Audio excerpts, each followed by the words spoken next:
Refrigerator या heat pump के case में, हीट इंजन नहीं हीट पंप, क्या होता है, सिंक यानी कि T2 टेम्परेचर के रिजर्वॉयर से हीट निकालते हैं, उस हीट के ऊपर कुछ वर्क करते हैं, दैट इज़ वर्किंग सब्सटेंस, और फिर उसे सोर्स को दे देते हैं, दैट इज़ T1। तो यहाँ पे एक तरीके से देखिए कि हीट इंजन का उल्टा प्रोसेस हो रहा है। वहाँ हीट से वर्क होता है और हीट रिजेक्ट होती है। यहाँ हीट पहले यहाँ से ली जाती है सिंक से, फिर उस पर वर्क किया जाता है और फिर वो सोर्स को दे दी जाती है। यहाँ पर कोफिशिएंट ऑफ परफॉर्मेंस जो है वो होता है heat rejected upon work done total, that is Q2 by W into 100, that is Q2 upon Q1 minus Q2 into 100, that is T2 upon T1 minus T2 into 100। In case of heat pump हमारा जो coefficient of performance है वो कितना होता है, heat rejected upon work done total, that is Q1 upon W into 100। तो यहाँ heat extracted था, यहाँ हीट रिजेक्टेड है। ये रेफ्रिजरेटर एंड हीट पंप में हमारा डिफरेंस है। तो ये कितना आएगा, T1 upon T1 minus T2 into 100, that is for ideal pump. अब हम बात करते हैं सेकेंड लॉ ऑफ थर्मोडायनामिक्स की। तो सेकेंड लॉ ऑफ थर्मोडायनामिक्स के दो डिफरेंट स्टेटमेंट हैं। पहला स्टेटमेंट है कैल्विन प्लैंक स्टेटमेंट, जो कहता है कि no process is possible whose sole result is the absorption of heat from a reservoir and the complete conversion of heat into work। मतलब ये पॉसिबल ही नहीं है कि आप किसी सब्सटेंस से हीट निकालो और उसको कंप्लीटली कन्वर्ट कर दो किसके अंदर, वर्क के अंदर। इसी तरीके से क्लॉसियस का स्टेटमेंट जो है वो ये कहता है कि no process is possible whose sole result is the transfer of heat from a colder object to a hotter object। यानी एक कोल्डर ऑब्जेक्ट से हॉटर ऑब्जेक्ट को आप कंप्लीटली सीधे ट्रांसफ़र नहीं कर सकते हो। तो पहला वाला जो है वो हीट इंजन के ऊपर रिस्ट्रिक्शन लगा रहा है, दूसरा जो है वो रेफ्रिजरेटर के ऊपर लगा रहा है। यानी कैल्विन प्लैंक स्टेटमेंट ये बता रहा है कि अगर आप Q1 हीट लेके आए हो तो सारी Q1 हीट जो है वो W में कन्वर्ट नहीं होगी, कुछ ना कुछ पार्ट रिजेक्ट होगा, दैट इज़ Q2। क्लॉसियस ये बता रहा है कि Q2 आपने हीट ली और आपने Q1 ट्रांसफ़र कर दी तो Q2 बराबर Q1 नहीं हो सकता, आपको उसके ऊपर कुछ वर्क करना होगा। तो यही काम हमारा AC करता है या हमारा फ्रिज करता है। वो क्या करता है, ऑब्जेक्ट सोचिए ना, एनवायरनमेंट का जो टेम्परेचर है उससे भी कम टेम्परेचर पे चीज़ों को कैसे ले जाया जाता है। तो क्या किया जाता है, गैस का जो है वहाँ पे एडियाबैटिक एक्सपेंशन होता है। एडियाबैटिक एक्सपेंशन से गैसें ठंडी होती हैं। वो ठंडी गैसें जब ऑब्जेक्ट से टकराती हैं तो उनकी हीट एक्सट्रैक्ट करती हैं, वापस कंप्रेसर में आती हैं। उसे कंप्रेसर क्यों कहते हैं कि अब वो एडियाबैटिक कंप्रेशन का काम करता है, यानी उस पर वर्क करता है। तो अगर आपका सराउंडिंग का टेम्परेचर लेट से 30 डिग्री है तो आपका जो कंप्रेसर है वो वर्क करेगा ताकि आपकी गैसेस का जो टेम्परेचर है वो 30 से बढ़ के 40 या 35 हो जाए। जब आपकी सराउंडिंग से ज़्यादा टेम्परेचर होगा तभी आप हीट रिजेक्ट कर पाओगे। इसी तरीके से हीट इंजन में जैसे हमारे 2 स्ट्रोक 4 स्ट्रोक इंजन है तो क्या होता है, पेट्रोल का कंबशन होता है, डीजल का कंबशन होता है। कंबशन से हीट डेवलप होती है, उस हीट से हम क्या करते हैं, क्रैंक शाफ्ट को मूव कराते हैं। लेकिन कुछ पार्ट जो है वो साइलेंसर के थ्रू एग्जॉस्ट गैसेस की फॉर्म में निकलता है जिनका टेम्परेचर कुछ ना कुछ होता है। तो ऐसा नहीं है कि आपने फ्यूल कंबशन किया और फ्यूल कंबशन से आपने सारी एनर्जी जो थी वो वर्क में कन्वर्ट कर दी। कुछ पार्ट कुछ ना आपका लॉस होगा ही होगा। इसी तरीके से फ्रिज या एसी में भी आपको वर्क करना ही पड़ेगा, तभी आप रिजेक्ट कर सकेंगे। तो आपने देखा होगा कई एसी जो होते हैं वो फेल हो जाते हैं जब टेम्परेचर बहुत ज़्यादा होता है। उस केस में आपको स्ट्रॉन्ग कंप्रेसर वाले एसी की ज़रूरत होती है, क्योंकि सराउंडिंग का टेम्परेचर लेट से 50 चला गया तो अब आपके कंप्रेसर के अंदर दम होना चाहिए कि वो 50 से ज़्यादा टेम्परेचर ला सके, इतना वो गैस को कंप्रेस करे, इतना वर्क करे, तभी वो सराउंडिंग को हीट दे पाएगा। इसलिए हम एसी या फ्रिज के पीछे वाली साइड जाते हैं तो हमें टेम्परेचर ज़्यादा मिलता है। रीज़न बीइंग कि हमारा जो कंप्रेसर है वो हीट रिजेक्ट करता है एट अ हायर टेम्परेचर। अब हम बात करते हैं एंट्रोपी की। एंट्रोपी यूनिवर्स का जो है वो कभी डिक्रीज नहीं होता। It either increases for irreversible process और remains the same for reversible process. लेकिन एंट्रोपी एक बार सिस्टम में इंट्रोड्यूस हो गई तो उसका वैल्यू जो है वो कभी डिक्रीज नहीं होता। रिवर्सिबल और इरिवर्सिबल प्रोसेस क्या होते हैं? तो रिवर्सिबल तो वो है जिनको कि आप वापस जो है इनिशियल से फाइनल से इनिशियल पहुंच सकते हो, लेकिन इरिवर्सिबल में ऐसा नहीं हो सकता। A process that is not reversible is called an irreversible process. मतलब ये है कि हम इनिशियल स्टेज पे वापस नहीं जा पाएंगे। Spontaneous processes occurring in nature are irreversible. In fact irreversibility is a rule rather than an exception in nature. तो बिल्कुल सही बात है। अगर आपने एक ब्लॉक को सरफेस पे स्लाइड किया और आपने कहा कि जो उसकी काइनेटिक एनर्जी थी वो हीट एनर्जी में कन्वर्ट हो गई, इस वजह से वो रुक गया लॉसेस की वजह से। तो अब अगर वो लॉसेस आप उसको देंगे, यानी आप उसको जो हीट लॉस हुआ अगर ब्लॉक को देंगे, तो क्या वो उतना ही चलेगा जितना वो पहले आपने चलता हुआ देखा है उसको? तो नहीं चलेगा।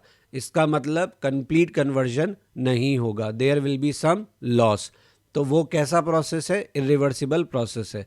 तो सेकेंड लॉ ऑफ थर्मोडायनामिक्स जो है वो बेसिकली फर्स्ट लॉ के ऊपर रिस्ट्रिक्शन लगाता है और ये बताता है कि फर्स्ट लॉ जो है वो किन कंडीशंस में आप फुलफिल कर सकते हो।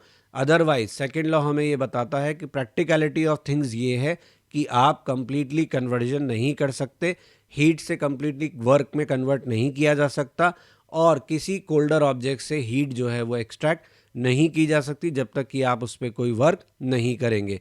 तो इरिवर्सिबल प्रोसेस के एग्जांपल हैं sudden unbalanced expansion of a gas, heat produced by friction, जैसा कि मैंने आपको बताया, heat generated when a current flows through an electric resistance in any direction. तो अब ऐसा नहीं है कि आपने रेजिस्टेंस को हीट कर दिया तो आपको उतना ही करंट मिल जाएगा जितना कि आपका करंट से हीट लॉस हुआ था, ये पॉसिबल नहीं है।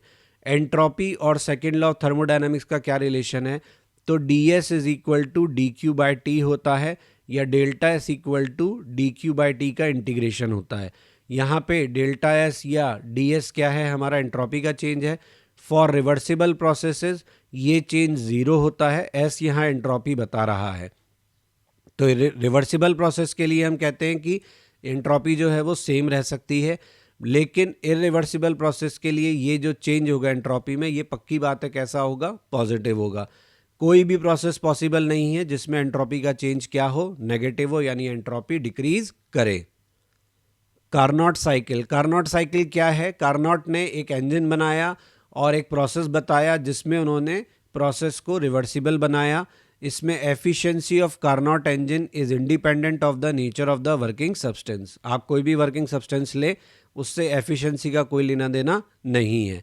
तो कार्नोट में जैसा कि मैंने आपको बताया डिफरेंट पार्ट्स होते हैं, सिंक होता है, सोर्स होता है और आपके डिफरेंट प्रोसेसेस होते हैं, adiabatic expansion, adiabatic compression, isothermal expansion, isothermal compression.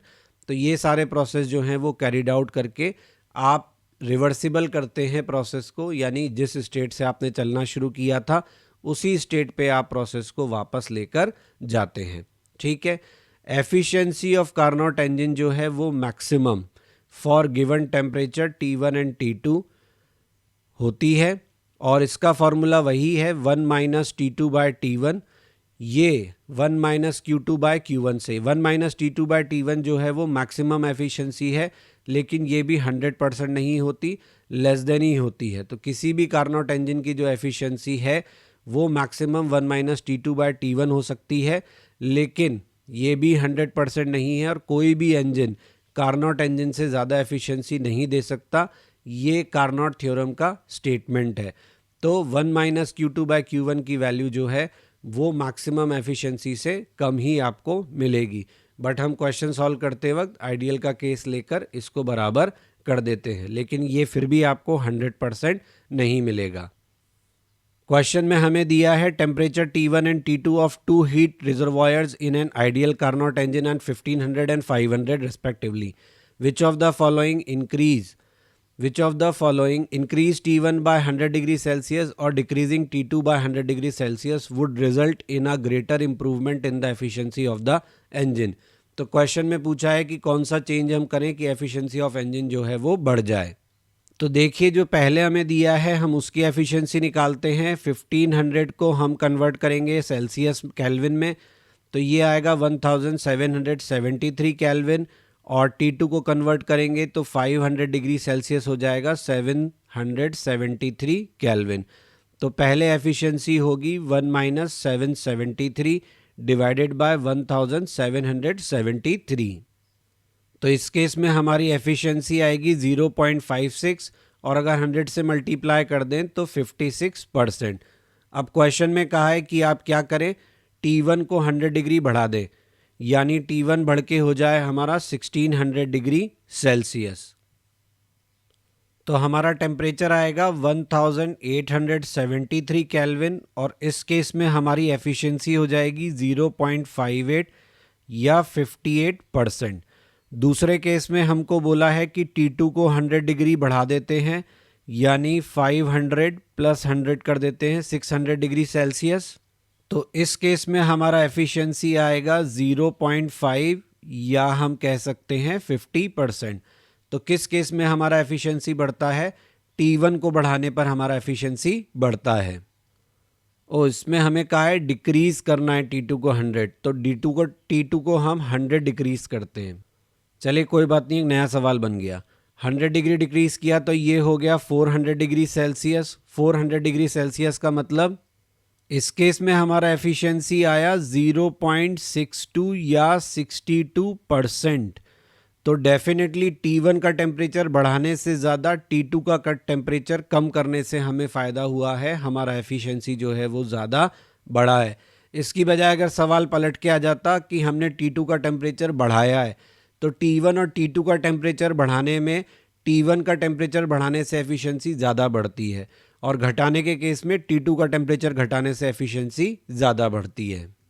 अब नेक्स्ट क्वेश्चन में हमें क्या दिया है, रेफ्रिजरेटर है वो हीट लेता है वाटर से 0 डिग्री सेल्सियस के और ट्रांसफ़र करता है रूम को 27 डिग्री सेल्सियस के। 100 किलोग्राम ऑफ वाटर को हम कन्वर्ट करना चाहते हैं आइस में जो कि 0 डिग्री सेल्सियस पर है। Calculate the work done. Latent heat of ice जो है यहाँ पे हमको दिया हुआ है। तो देखिए सबसे पहले इस क्वेश्चन में हम क्या करते हैं, कोफिशिएंट ऑफ परफॉर्मेंस निकाल लेते हैं।